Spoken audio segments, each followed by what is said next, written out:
How to log out Binance app account. Welcome to Let Me Help, and let's get right into this tutorial.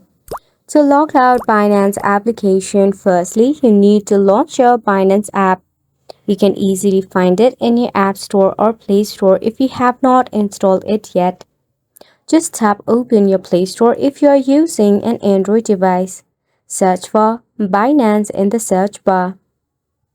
Tap on install if you have not installed it yet. If it's already installed, just tap on open.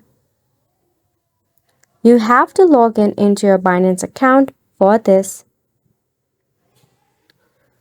Once you are logged in into your account, to simply log out from your Binance app, it is pretty simple. All you have to do is tap on the Binance logo and tap on your user icon. At the bottom, you will see the log out option. Tap on it. And just like that, you'll be logged out of your Binance account. You can log in or sign up with another account if you prefer. For some reason, if you cannot perform this, press and hold onto your Binance to head to App Info. Force stop it, head to Storage and Cache, and clear the cache. This will remove the bug or the glitch issue. That sums up the tutorial as well. Thank you so much for tuning in.